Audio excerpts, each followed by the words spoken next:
El yatebeo es una de las plantas más intrigantes y escalofriantes del ámbito de la criptobotánica, una disciplina que explora vegetales cuya existencia no ha sido confirmada por la ciencia moderna, pero que persisten en el imaginario colectivo a través de relatos, mitos y testimonios. Su nombre, que en español significa yatebeo, evoca una imagen inquietante. Una planta que no solo observa a sus presas, sino que las acecha con una intención casi consciente. Originaria de las selvas de América Central y del Sur, según las historias, esta supuesta planta carnívora ha capturado la imaginación de exploradores, escritores y curiosos desde el siglo XIX. Pero, ¿qué sabemos realmente del yatebeo? ¿Es un mito puro, una exageración de la naturaleza o algo que aún podría esconderse en las profundidades de las selvas tropicales? El primer registro notable del yatebeo proviene de un libro publicado en 1881 por J. W. Bell, titulado Sea and Land. En esta obra, Bell describe al yatebeo como un árbol de apariencia engañosa, con un tronco corto y grueso, de unos pocos metros de altura, coronado por zarcillos largos y flexibles que se mueven como serpientes. Según su relato, estos zarcillos son capaces de capturar presas, incluyendo animales y, supuestamente, humanos, al enrollarse alrededor de ellas con una fuerza sorprendente. Una vez atrapada la víctima, la planta la habría inmovilizado y, en algunas versiones más sensacionalistas, incluso la habría consumido, dejando solo restos óseos tras su festín. Bell afirmaba que estas descripciones provenían de testimonios de exploradores que habían recorrido las selvas sudamericanas, aunque no cita fuentes específicas ni evidencia física, lo que deja su relato en el terreno de la especulación. La imagen del yatebeo como un árbol devorador de hombres encaja perfectamente en la fascinación victoriana por lo exótico y lo macabro. En una era de expediciones coloniales, cuando las selvas de América Latina eran vistas como territorios misteriosos y llenos de peligros desconocidos, historias como esta alimentaban tanto el miedo como la curiosidad del público. Sin embargo, el relato de Bell no fue el único. Otros exploradores y escritores de la época, como el naturalista alemán Carl Friedrich Philipp von Martius, mencionaron plantas carnívoras en sus diarios de viaje por el Amazonas, aunque sin llegar a los extremos del yatebeo. Estas referencias más moderadas podrían haber servido como base para exageraciones posteriores, transformando observaciones reales en leyendas criptobotánicas. Desde un punto de vista botánico, el yatebeo plantea preguntas interesantes. Sabemos que existen plantas carnívoras en la naturaleza, como la Dionaea muscipula, Venus atrapamoscas, la Nepenthes raja y las Drosera, rocíos del sol, capaces de atrapar insectos e incluso pequeños vertebrados en casos excepcionales. La Nepenthes raja, por ejemplo, encontrada en Borneo, tiene trampas en forma de jarra lo suficientemente grandes como para capturar ratas y lagartijas, y su mecanismo depende de una combinación de atracción química y superficies resbaladizas. ¿Podría el yatebeo ser una versión amplificada de algo similar? Las selvas tropicales de América del Sur albergan una biodiversidad asombrosa, con miles de especies aún por descubrir. En 2020, el Real Jardín Botánico de Kew reportó el hallazgo de 156 nuevas especies de plantas y hongos, lo que demuestra que el reino vegetal sigue guardando secretos. Sin embargo, ninguna planta conocida tiene la capacidad de moverse activamente para cazar presas grandes ni de digerir carne humana, lo que sitúa al yatebeo más cerca de la ficción que de la realidad.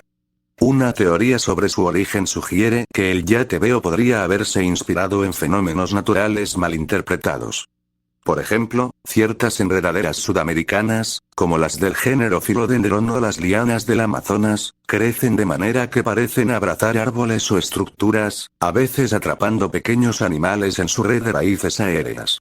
Si un explorador viera un esqueleto de mono o ave enredado en estas plantas tras un proceso de descomposición natural, podría imaginar una narrativa más siniestra. Además, algunas especies de la familia Moraceae, como el higo estrangulador, Ficus, envuelven a sus huéspedes hasta devorarlos en un sentido metafórico, absorbiendo sus nutrientes a medida que crecen. Estas observaciones, combinadas con el desconocimiento botánico de la época, podrían haber dado lugar al mito. Otra posibilidad es que el yatebeo sea una amalgama cultural, influenciada por el folclore indígena. Muchas comunidades nativas de América Latina atribuyen propiedades mágicas o espirituales a la flora. En la Amazonía, por ejemplo, plantas como la ayahuasca, Banisteriopsis caapi, son veneradas por sus efectos alucinógenos, mientras que otras, como el curaré, derivado de plantas como Chondrodendron tomentosum, se usaban para paralizar presas en la caza. Es concebible que relatos sobre plantas que atrapan o que matan hayan sido transmitidos a exploradores europeos, quienes los reinterpretaron bajo sus propios prejuicios y expectativas, dando vida al yatebeo como un monstruo vegetal. En el ámbito de la criptobotánica, el yatebeo comparte similitudes con otras plantas legendarias, como el árbol antropófago de Madagascar, descrito en 1874 por Edmund Spencer, o el manchin el devorador de ciertas narraciones caribeñas. Estas historias suelen seguir un patrón. Un vegetal de apariencia inofensiva que esconde un peligro mortal, reflejando temores humanos hacia lo desconocido. Sin embargo, a diferencia de otros casos criptobotánicos, el yatebeo no ha sido objeto de expediciones modernas serias para probar su existencia, lo que sugiere que su fama se debe más al sensacionalismo literario que a un interés científico sostenido. Desde una perspectiva crítica, la comunidad científica descarta al yatebeo como una invención. Las plantas carecen de sistema nervioso central y no pueden realizar movimientos rápidos ni coordinados como los descritos en los relatos. Incluso las carnívoras más avanzadas dependen de mecanismos pasivos o respuestas lentas al estímulo, como el cierre de la Venus atrapamoscas, que tarda fracciones de segundo pero no persigue presas. Además, la digestión de tejidos humanos requeriría enzimas mucho más potentes y un sistema metabólico que ninguna planta conocida posee. Por ello, los botánicos modernos lo clasifican como un producto de la imaginación decimonónica, probablemente amplificado por el auge de la prensa sensacionalista. Aún así, el yatebeo sigue siendo un símbolo poderoso en la criptobotánica.